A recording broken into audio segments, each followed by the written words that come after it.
Advising others may seem easy, but we have to be very careful when we give our opinion, when we give our ideas, and when we give suggestion or advise others. We must be open-minded. Sometimes our advice and ideas may be rejected or ignored. So some people may feel very low if their advices are rejected, and they make the situation more negative. And we must have the capability to understand the mentality and situation of others. Only then our advice will be accepted and respected. A confident person, a courageous person, a contented person will not do a mistake. So when a person has done a mistake, it implies that he is feeling low, non-confident, non-content, and very depressed in some way or other. The same happens with a person who faces failure. He may have a low self-esteem, guilt, feeling of rejection, insecurity, and many more negative emotions. So at that time, a person needs love, compassion, and acceptance. At that time, if we give them advice, it will not work. When a person is feeling low, and if we approach them with our negative emotions like anger, hatred, anxiety, and if we hurt them verbally or physically, then it will make the situation more worse. Everyone needs love and compassion, and everyone likes to be in a positive situation. If we approach them with our negative emotions, then they may radiate back that negative emotions to us, or they may again feel very low, and it will be very difficult for them to come out of that negative situation. When a person is feeling low, either after committing a mistake or after facing failure, they need a reasonable positive energy to understand their mistake. And they need high positive energy to come out of that situation, that is for transformation. A person who advises them needs patience to see the transformation from negative to positive, because the positive power will come to them very gradually.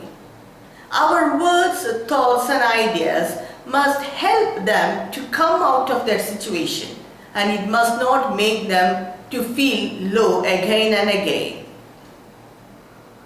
When we advise others, we have to take into account that each one has their logic of their own, or the logic about what they have done. Everyone is right in their own way, and right and wrong cannot be defined. It depends upon our karma, our environmental conditioning, our educational background, family background, and many more factors. So if you accuse them or label them for their mistakes or for their failure, then it will not help them to come out of that situation. Anger always refers to the past and accuses the person,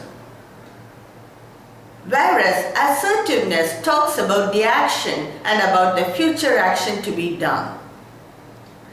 Accusing or labeling a person for their mistake or for their failure will not help build positive relationships. If you accuse the person for the mistakes or for their failure, then it depletes their energy further for the person who is already feeling low. The sin is always different from the sinner. And Bhagavad Gita says the soul is different from its action.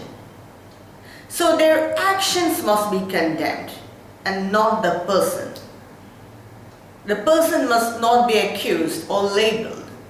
We always see the others through the screen of our mind.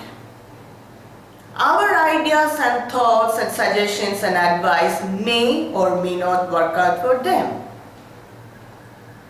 Our ideas will be perfect, but that doesn't mean they have to accept it or follow it. We always forget their mental capacity, physical capacity, their situation, everything when we advise others. When we give advice to others, it must be comfortable for them to follow in the situation in which they are in. So our advice must help them to come out of their negative situation.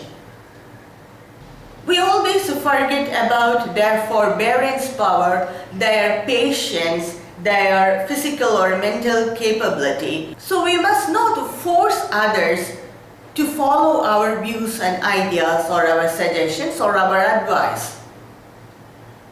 We have to give suggestions to them and leave it.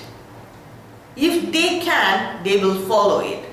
Some people will make the situation more chaotic if their advices are not followed, if that must be avoided. In Bhagavad Gita, after explaining the whole of Bhagavad Gita to Arjuna, Lord Krishna said, I have declared to you the most secret of knowledge. Now taking into full account of it, act as you wish. This comes in the chapter 18, verse 63. This is lowliness. This is open-mindedness. Our thoughts and views must always motivate a person to come out of their situation in life, to come out of their negative situation in life, and it must help them to climb the ladder of success. Hope is the only rope which helps a person to climb the ladder of success. And if our words and views demotivate them, then that hope is lost. So our words, our ideas, our suggestions or our advice must always motivate a person first to come out of their negative situation in life, and then it must help them to climb the ladder of success. Thank you for watching.